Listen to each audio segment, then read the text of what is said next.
All right, you guys, let's get into first. There is a movement promoting our stories, and many of us grew up with a strong craving for images we can relate to. Production teams, writers, creative heads have come together to tell stories, and this podcast is their voice. The themes covered are very relevant to the Black community, and anyone concerned by the social and racial injustices that are in place to stifle this voice. The Pan-African voice is not easily heard, and here we talk about our movies, that film or doc which you heard about but didn't get to see. What was the story? Where can I watch it? It now has a voice. Tune in. We walk you through these stories and interview the filmmakers. Welcome. Karibu sana. Karibu sana. And starting right on the lens. Ready? And action. I had a loving family and friends, great grades, and a promising future. I had my eyes on the prize. No one from Dudley has ever made it to Harvard. Just because I'm from the hood doesn't mean I can't go to Harvard, all right? I'll be the first. Believe that. We've been conflicted with the topic of snitching and the stigma it carries. Even with our children, it's a difficult theme to discuss. Can you tell us a little more about the issue in Memoirs of a Black Girl? I am delighted to introduce my host today. I'm going to try and say your name right. Thato Mwosa. Is that right? You said it right. Yeah. So Thato is joining us today from Boston, which has been her home for, she says, I think over 24 years now. Mm-hmm. Yeah. But you're originally from Botswana. My parents are originally from South Africa, but they settled in Botswana.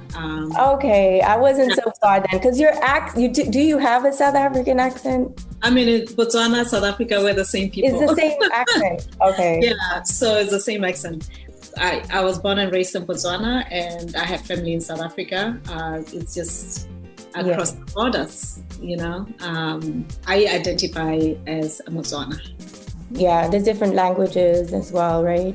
Yeah, I mean, I speak Tswana, which is also spoken, the Tswana people you find in South Africa too. So, okay.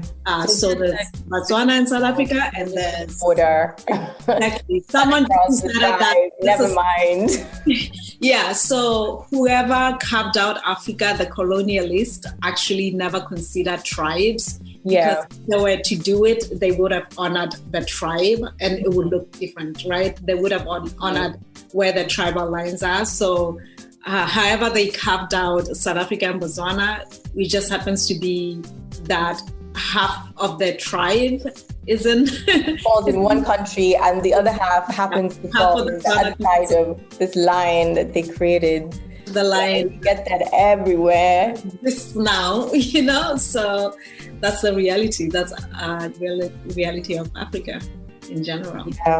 Yeah. So today we're coming here to talk about your feature-length fiction that I was so happy to be able to watch, Memoirs of a Black Girl. And I had heard of it before, so I was really, really excited. And it came through for me. I want to just recap on the story, and I like to do it really overall and generic, but it's a coming-of-age story, right, of a high school teen who's approaching her graduation, and she's confronted with really difficult decisions, right, that end up triggering sort of really, traumatic events, which compromise an otherwise really brilliant future for the lead, Aisha Johnson, right? Yeah. So, I just want to recap again on some of the themes overall that come to surface in this story, because I think the issue's very much relevant, should we say, to like the majority of the Black community, the whole Pan-African community in particular. So the first one, like the most obvious, is the snitching. I mean, you said you have kids, I have kids. It's one of the toughest topics, isn't it? Like, even when disciplining, to say, it's conflicted. Like, the whole notion of snitching is conflicted within itself. And kind of like there's a stigma that it carries within our community, isn't there? It's just interesting how that is such a big deal, especially in high school. And this film is really a depiction of the reality in the school that I was teaching at, but it's a reality in high schools across America, and I think across the world, really. The reason why I wanted to address snitching is because as a teacher, I would be speaking to my students and they'd be like, this topic will come up and I would be like, but why, if you know that the person did bad and you know you could help someone, why aren't you telling?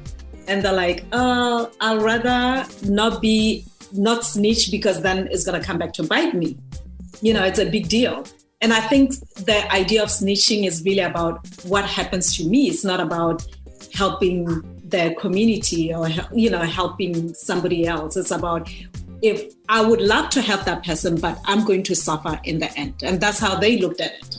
And they don't want to be stigmatized. They don't want to be targeted because that's just what happens. And it's just, it was very interesting for me, and I spent some time thinking about it, and I was like, one of the reasons why I did this movie is really to have those conversations in high school, watch it and have those conversations, especially about snitching. Why can't we find a way to address, why can't young people figure out a way to say what they have to say and trust that the adults will protect them, right? But in that scenario for the film, I think the adult in this situation who pressured Aisha to say it, she was already making it, she forced her to do it. She didn't want to do it because she knew what was going to happen. And that's why you see her reaction after she sees this and the lady walks away. So she already knows this is going to be bad for me. But I had to do it in order for me to not lose a chance at that scholarship. Yeah, she shouldn't have made her have to choose, really. And I think that's a reaction from a lot of adults who watch it because, and it was okay to do it that way. I think there are adults like that, but most of the time we are conscious as adults, and especially if you know how kids view snitching, you can find a way to convince them that they will be protected and be a little more discreet about and allow the kids to trust you. That As you're the director, right? Producer and writer, because I know you're quite a writer as well.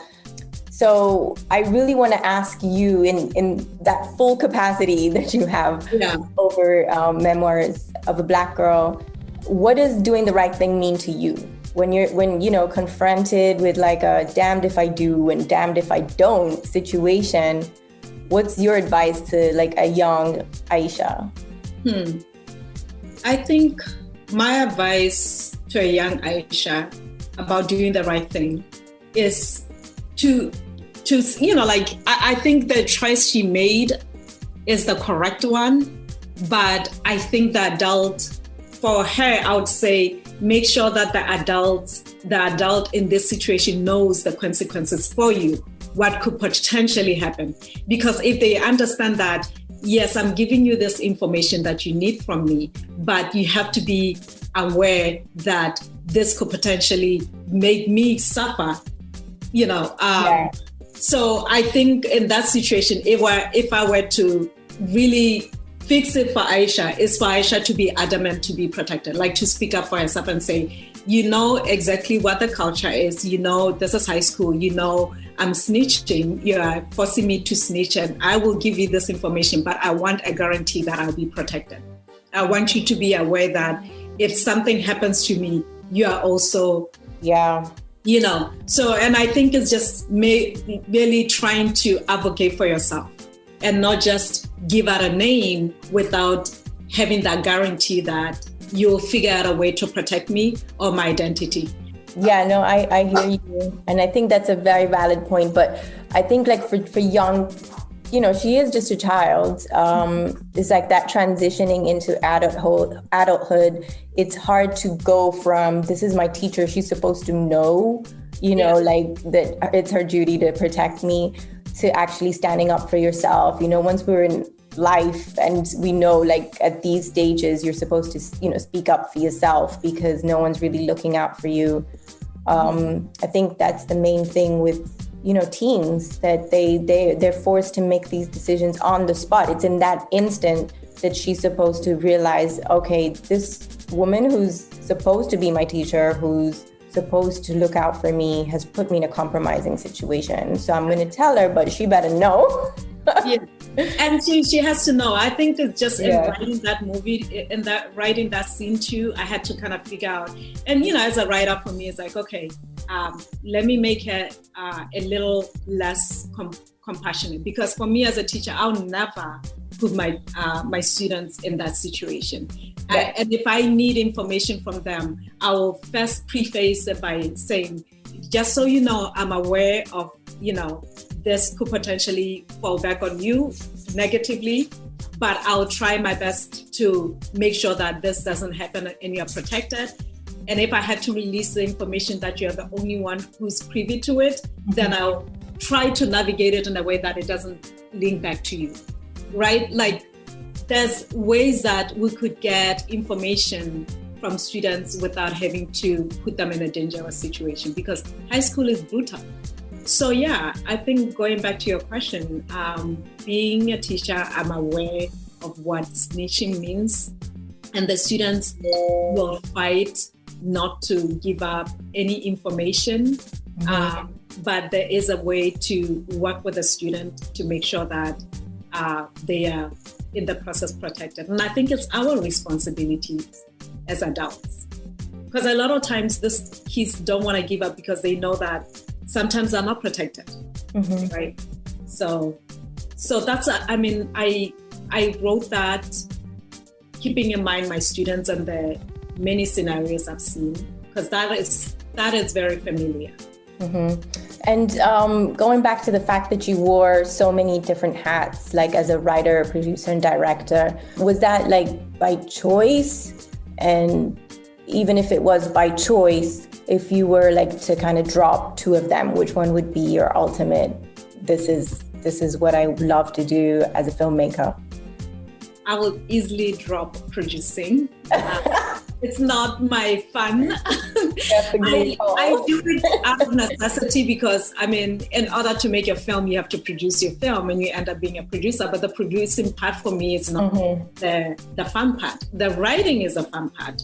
The imagining and creating worlds and creating characters is the fun part. The directing is fun, but it's only fun when you are sitting and looking at your footage and it coming alive on the computer. I think the post-production part is also fun for me. Directing is grueling because we have long days. It's, I think directing is hard work. It's fun, but it's hard work. Post-production, it's fun. Writing is fun.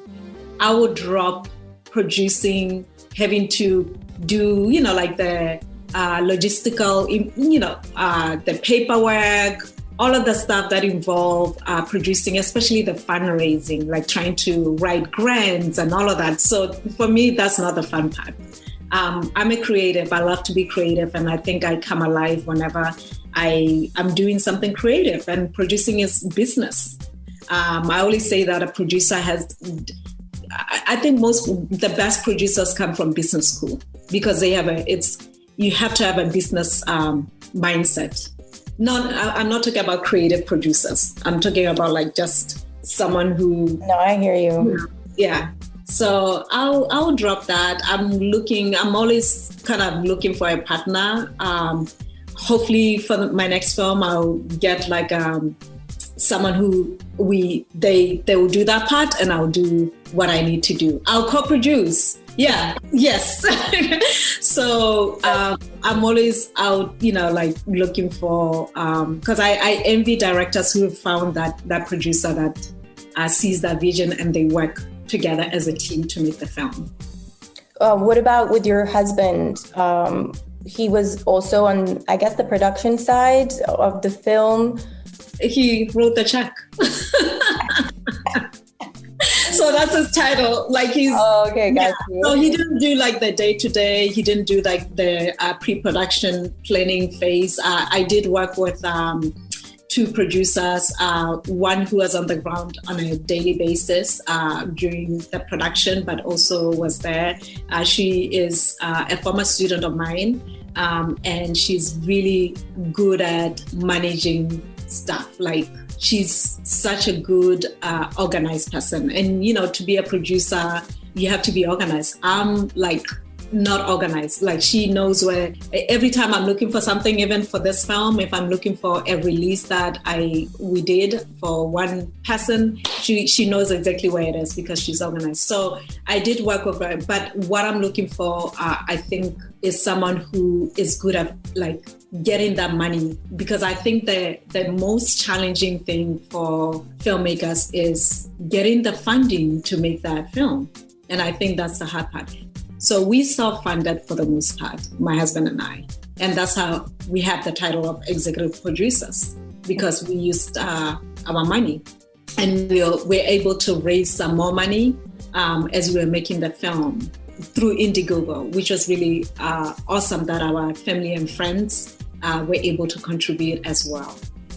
We barely got any grants to make this film. We just made it happen with family and friends. And it's tough, you know, grants are very competitive. I think you're in the film world to know that, you know, they're very competitive. There's a lot of people who are very, very talented out there that have great ideas. And I always feel like I'm one of the thousands who come in with great ideas, and they just have to choose who they think is worthy of the money. So yeah, and I think it also comes with having a great producer. That's the person I'm kind of like seeking. How difficult was it sort of filming in Boston specifically? Do you have advice for other filmmakers in your area? I'm assuming it was filmed in Boston, right? Yeah, it was filmed in Boston in an area, Black neighborhood called Roxbury, really artsy, historical. I love Roxbury, it has a lot of cool spots. How difficult was it? It wasn't that difficult. I think it was so much easier for me because I know people. It was easy to just call on a few companies. Like I approached some of the locations in the movie. I knew some of those people. There's 2 schools. We shot it at 2 schools, even though it looks like one school. We shot it, the interiors were 2 schools. The classroom was one school, the hallway was another. The bathroom was so it was like, even though it looks seamless, it was literally like going from a classroom to the bathroom in a different schools. I knew both the principals. One of the main school that we shot at, I had access to because that's where I used to teach. So I called up the principal. I was like, hey, I'm shooting a film. And they made arrangements for me. And then I knew the other principal at another school. And same as the cafe, I called my friend Biplau, who was the co-owner of Dudley Cafe. And I said, I have this scene, it's shot at a cafe. Do you mind if we come in? And his doors were open. And the same as the bookstore, which is the first Black bookstore in Boston and the only. And I know the owners. I just approached them. I showed up one morning and they're like, okay, I'll be here on this date. Let's agree on this date. I'll open early so you can come in and do your shooting super early in the morning. And then people will start trickling in later. So I think because Boston is home, it was easy to secure those locations, and it was easy to think about it was easy to scout location because even like the exterior, I knew where the murals were because Roxbury is like, the art is alive and it's free and it's accessible to everyone. It's on the street, and that's the beauty of the murals. So I knew exactly where they were. We just had to map out. So we capture all of it, including Dorchester, which is another Black neighborhood in Boston. And that was all by design. Because when you think about Black neighborhoods and the way they are depicted in movies, sometimes they are depicted negatively. It's like places where you don't want to live, like they will focus on the projects, but yet the projects exist even in white neighborhoods. Right? But we don't get to see them. So they just want to focus on one aspect of a Black neighborhood. And what I did was, as a Black filmmaker, and I worked with a cinematographer who lives in Roxbury, who shared my vision. He's also a filmmaker. We are cautious about our imagery, how we depicted our neighborhood. And we wanted to make sure that people see the beauty of the neighborhood and see that it's a vibrant, lively place that people want to live in. And when they watched the film, one of the things that they said, you made Roxbury look so cool. I'm like, of course, Roxbury is like a cool place to live. Are you kidding me? And they were thinking about Issa Rae and what she did in Insecure. Like, she depicted her neighbor. I'm trying to remember the name of it's not Compton. Is it Compton, Insecure? I don't remember where exactly, but I think it's in LA. Yeah, it's a Black neighborhood, and that's exactly what she did. Like, all the cool. Actually, there's a couple of scenes where she and Yvonne Yuji would go to an Ethiopian restaurant in the neighborhood. Yeah, I did watch that episode. Yeah, and I hear what you're saying about. Yeah. There's something powerful about that, right? There's something powerful about celebrating our own businesses, local businesses. There's something powerful about making them, and it's not about making them look cool. It's about showing them that they're cool places, because I'm not actually, like, Dudley Cafe is a cool place. Like, whenever I go there, I know everyone. Like, sometimes I feel like when I go to Dudley Cafe, bring my computer to do it, I'm never productive there, because it becomes like, oh, hey girl, where have you been? Then it's just like this thing where everyone just is there. It's like a spot for a lot of people, especially creative. So for me, that's what I wanted to capture. I wanted to capture all of that for Roxbury, and it was by intention. Yeah, I think you definitely did that. I noticed, that it was in Roxbury and Boston straight away, and you made it look very beautiful. So I really hope lots of people get to see the movie because of the image of ourselves being so powerful and colorful, and despite what's going on in the story, I definitely felt that way. What were the inspirations behind this story, and what does it mean to you personally? It's a story that has an inspirational aspect to it, but it also shows the challenges of the neighborhood. It shows not only, because I can't say this is unique to an urban school. I teach in a predominantly white neighborhood in a white school. It's pretty diverse, the school, but it's a white neighborhood of Boston. It's called Brookline, and Brookline is wealthy, very wealthy. So now that I've been teaching there, I realize that this is not unique.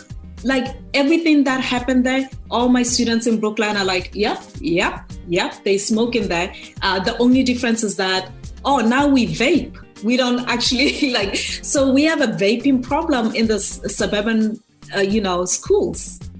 And when I was at Roxbury, vaping wasn't a thing yet. But I imagine that there's a vaping problem across, whether it's a suburban school or urban school. So what I did was I wanted to just show a smart, brilliant young girl, but put her in a school that people kind of assume to be something that it's not, right? Because when people think urban school, they think the worst aspects of it. But make it realistic, because there are pressures. And some of those pressures is like, kids that smoke and kids that are selling drugs at school. And believe me, like I said, the white school that I teach at, kids still do that. That all of those things happen. And then, of course, snitching. That is not unique to urban school. It happens in...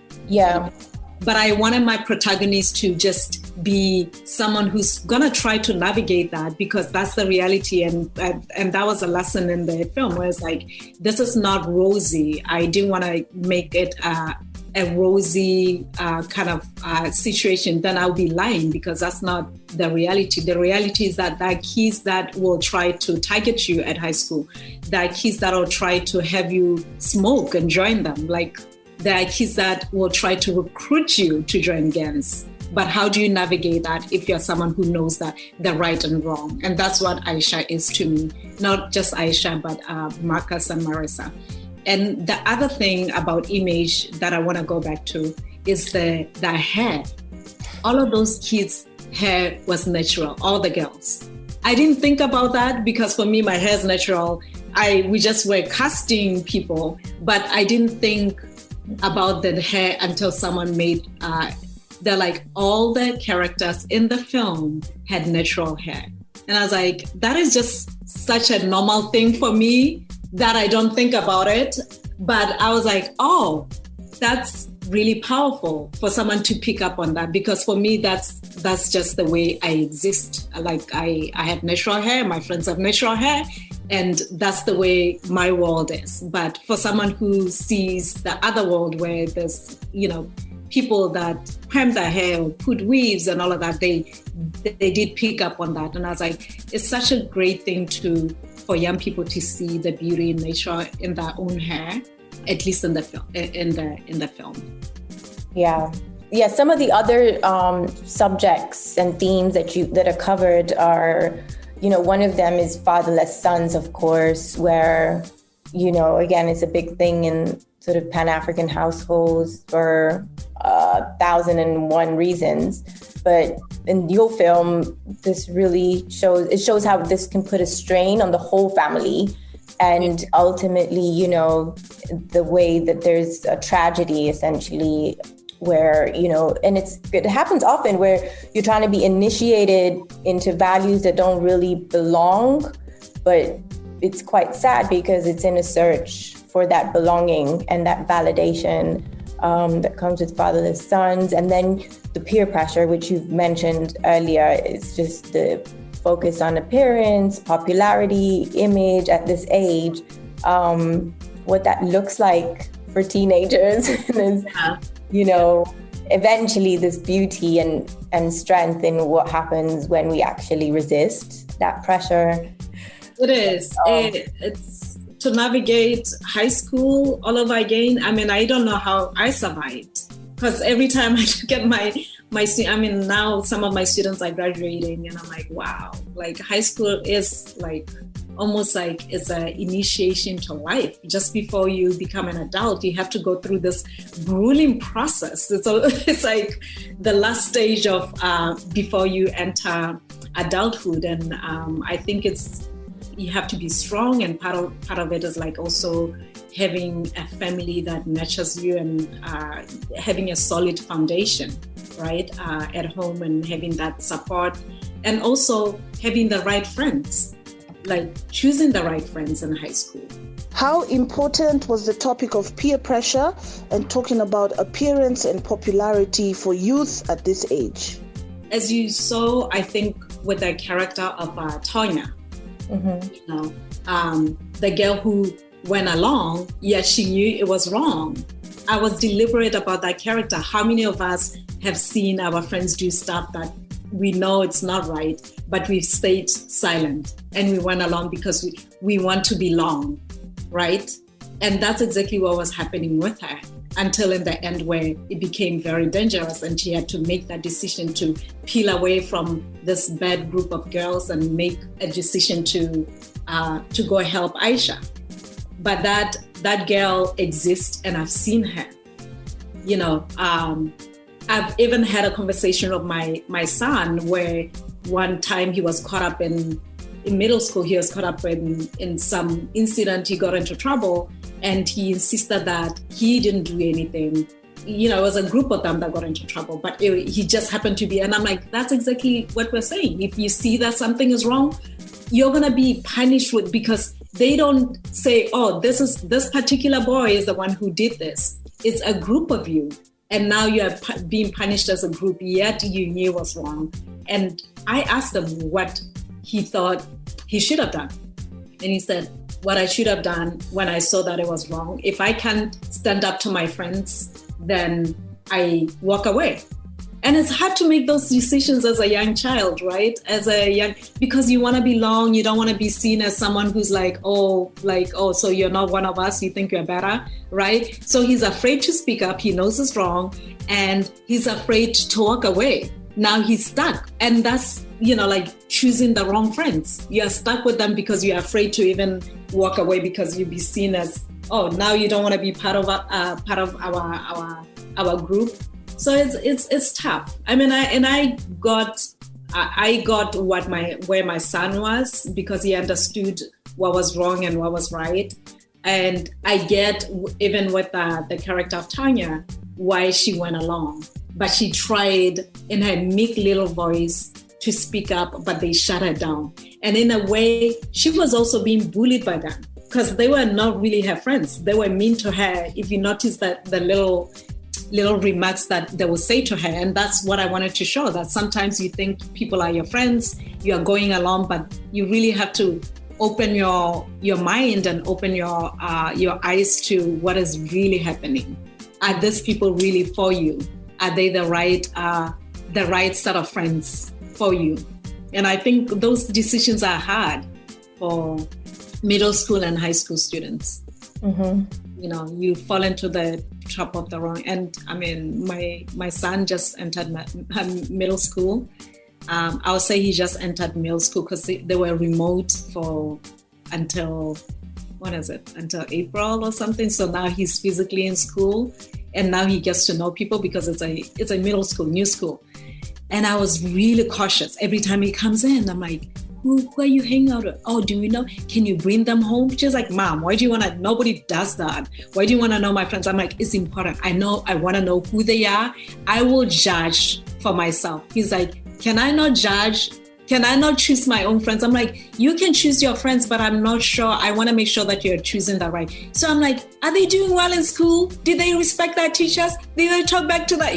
So I asked him all those questions because it was important for me to know what kind of friend he's choosing. And I said to him, I was like, the reason why I'm bringing this up is because I want you to be aware of the choices you make. Because when you are entering a school and you choose that one person, and that person happens to not be such you may be stuck with that person because it may be hard for you to peel away because you don't know anyone else. And at lunchtime, you're like, oh, do I lunch alone and try to make new friends? And even making new friends is hard because people have their associates, like bringing someone in. So I know that dynamic, and it worried me. But fortunately, my other friend knew that boy, and she's like, oh, I know him. I know the mom. She's great. Oh, no, he's a great boy. I was like, oh, thank God. But that's what you see in the film too. Like Tanya just made wrong decisions. She started off with wrong friends, and eventually she had to make that big decision to walk away, Yeah, I just want to commend you for addressing these issues that are so important, in our communities. As our children shape themselves into adults, because that's really where the transition happens, and our values and boundaries are tested. So it's important to really show, because we forget. I think we forget. Yeah. You're living it because you're teaching them at the moment. But I think as adults, we just move on. And so I wanted to make sure that for the audience that's going to be listening to the podcast, where can we watch this film? And, how can anybody who is Pan-African watch, or not for that matter, watch your movie? And, and also if you have sort of upcoming projects that you can share with the audience. We were the opening night film for Hamilton Black Film Festival in Canada. That already happened, and they can go online. It's Roxbury International Film Festival. As for distribution, we were lucky enough to be approached by a distributor, a reputable distributor, right after our first festival, Pan-African Film Festival. And it will be available on all the cable networks. I mean, on the, you can video on demand. That's my understanding. It will be available for rental. So we're still, I don't know where it will end up landing. Right now, they are also talking to the streamers. The distributor has plans to approach the big streamers, whether it's Hulu, Netflix, whichever will pick it up. Hopefully it will land somewhere, but it will be available. I'm so happy it's all coming together for you and the team. And any future plans? Future plans. I'm from Botswana, and I've always wanted to shoot a film in Botswana. I am right now in the process of just trying to raise money for my next film. That's why I need a producer. It's called A Blue Dawn. So I'm just writing a lot of grants and also applying for labs. It's a coming of age story too, but this one is like you follow this girl from 15 years until she's like 30 years. Like it's an epic story of this life of this young girl. That's all I can say for now. But it's a serious film. It addresses serious issues, and I'm excited to shoot in Botswana, to actually work with the local film industry in Botswana, because I also want it to be homegrown. I like homegrown films, meaning I don't want, there's a lot of productions that have been done in Botswana. Ladies Number One Detective was shot in Botswana, but it's very Hollywood, right? It's all the decisions, like even the people behind the project were, Hollywood. Not only are they Hollywood, they were not, it was predominantly white producers and writers and all of that. The series is written by a white man anyway, the Ladies Number One Detective. But it wasn't a homegrown production. And the other film that was shot in Botswana was A Marriage of Convenience. What was it? Oh, God. With David Oyelowo, it's about the marriage of convenience, about the marriage of our first president. She married a British white woman. So it was... I haven't seen that one. A lot of strife in terms of the British and the government, like the governments were, it was a strife. So it's a movie about the political fallout of that marriage. But it's a very much Hollywood film, right? It's just London, Botswana, and the only people that you see that are Botswana are like extras, and a few people that landed a few speaking lines, right? But I want this to be like, I want the lead to be a Botswana. I want the majority of the cast. I just want it to tap into our local talent, because Botswana has so much creativity, but it's just the resources, like the funding for films and all of that. So I'm hoping that if we get the funding, people can see what Botswana can do. That's amazing. I just so you know, and I think as the episodes come out, you'll hear, I find that that's sort of something that's being repeated, that a lot of the filmmakers, want to kind of help stimulate the filmmaking industry back in the continent. A lot of people are just trying to say, you know what, it's for us, by us, not just...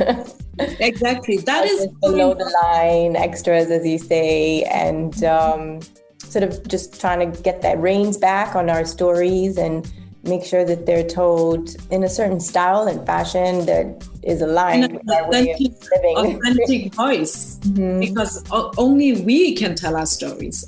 I always believe that somebody else can tell us. If somebody else tells our stories, they're telling it through their own lens. They're not telling it through our lens. And I think there's something powerful about us just telling our own story from a place of authenticity. And not to say that people shouldn't tell our stories. Like if you feel like you want to tell a story about Botswana and you are white and American, go for it. But it's going to be your story of Botswana. It's going to be from your lens. This film that I wrote, if somebody else writes it, they're going to write it from their own perspective and what they think Africa is and what they think Botswana people are, or they'll do a lot of research. It will be exhausting because then it's not natural to you. So you have to spend a year researching who Botswana are and so it's just a lot more harder to tell somebody else's story, because you have to, in order for it to be authentic, at least close to authentic, you have to work really hard at it. Why not give that money that you have to someone who can tell that story easily, because it just comes from it comes from the heart and soul, So But at the end of the day, I think it's the funding. Other people can easily secure funding to tell the same story, but they have no right telling that story, right? But they can get the funding. So unfortunately, that's the way things are. I mean, right now, I've been looking at the latest documentaries that are coming out sometimes, and I like to see, who are the producers? Who are the directors? And a lot of it is like Black subject. A lot of it is like they focus on the subjects are Black. And I'm always surprised by who the director is. It means that they are the ones that got the funding. So now our stories are being told by somebody else who can easily secure the funding, but we cannot even secure the funding to tell our own stories. It's kind of frustrating.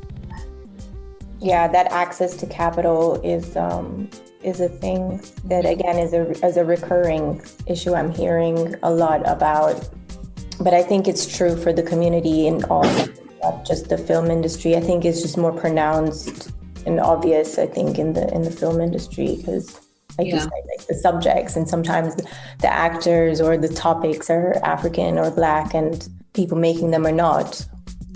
But, it's been that way in sports and other industries. But I'm happy to see your story coming alive. I'm happy to see that, it's featuring a whole bunch of Black business owners and Black neighborhoods in a way that's very, very much authentic. And thanks for taking up this time out of your weekend. I know you've probably got a busy schedule. It's been really, really good talking to you and getting to know you and the film, and we're going to look out for it. Thanks again. Thank you so much for the invitation. This was awesome conversation. I want to talk to you after the recording because I want to know how you found out about the film. I'm just curious. And another one. Thanks again for tuning in to another episode of the Pan-African Film Podcast. Yet another powerful story about us. And if you don't know, now you know. Right here on the podcast with Anna and Naz. The Pan-African Film Podcast is hosted by Anna Marano, development executive in the U.S., and her co-host is none other than Nazizi Herji, reggae artist in Nairobi. If you want to talk some more, we can be reached at annaheron@gmail.com. That's ANNAHERON@gmail.com. Last but not least, special shout out to our editor, Max Niota, and the whole Kenyan Vibe team.